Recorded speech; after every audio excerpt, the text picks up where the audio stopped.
আসসালামু আলাইকুম। শরীফ কিচেনে আপনাদের সবাইকে স্বাগতম। সঙ্গে আছি আমি ফয়সাল শরীফ। আজকে আপনাদেরকে দেখাবো গরুর ভুঁড়ি ভুনা। আমি গরুর ভুঁড়ি ভুনা করার জন্য 2 কেজি পরিমাণ গরুর ভুঁড়ি নিয়েছি। এখন এগুলোকে একটা রাইস কুকারে দিয়ে দিচ্ছি। আমি গরুর ভুঁড়িটাকে রাইস কুকারে দিয়ে ভুনা করব। দিয়ে দিচ্ছি গরুর ভুঁড়ি। এখন এর মধ্যে একে একে সব মশলাগুলো দিয়ে দেব। প্রথমে দিয়ে দেব পেঁয়াজ কুচি। ভালো করে পেঁয়াজগুলোকে দিয়ে দিচ্ছি। এখন এর মধ্যে দিয়ে দেব রসুন বাটা, দিয়ে দেব আদা বাটা, এখন দিয়ে দেব হলুদ গুঁড়া, এরপরে দেব মরিচ গুঁড়া, দিয়ে দিচ্ছি জিরা বাটা, এখন দিয়ে দিচ্ছি লবণ, এখন এর মধ্যে দিয়ে দেব সয়াবিন তেল,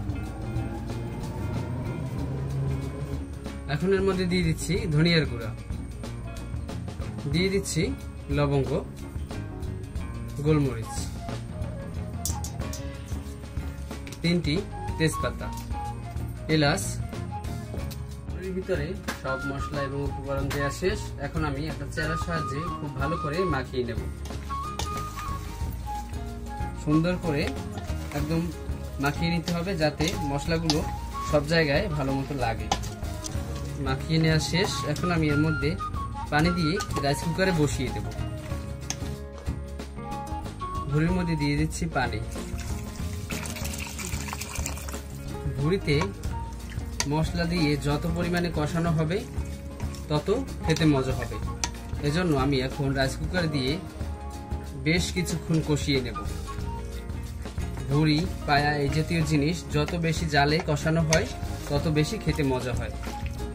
ঢাকনা দিয়ে ঢেকে এখন রাইস কুকারে বসিয়ে দেবো। মাঝে মধ্যে ঢাকনাটা উঠিয়ে আমি নেড়ে চেড়ে দেবো। আর পানির পরিমাণটা যখন টেনে যাবে তখন আবার নাড়াচাড়া দিয়ে আবার এর মধ্যে পানি দিয়ে দেবো।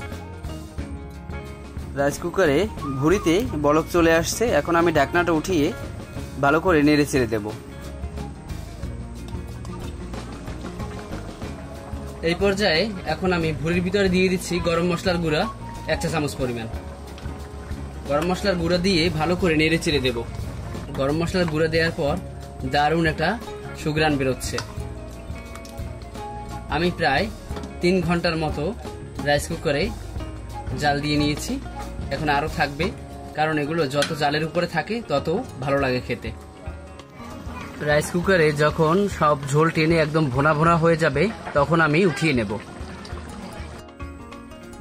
প্রায় 3 থেকে 4 ঘন্টা জাল দেওয়ার পরে এখন আমি ভুঁড়িটাকে রাইস কুকার থেকে উঠিয়ে নিয়ে এসেছি। ভুঁড়ি রান্না করা সম্পূর্ণ শেষ। এখন আমি একটা পাত্রে ঢেলে নিচ্ছি।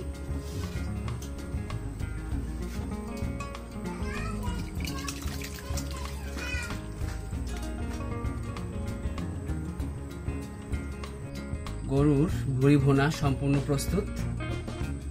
এখন রুটি, পরোটা কিংবা ভাতের সাথে গরম গরম পরিবেশনের পালা।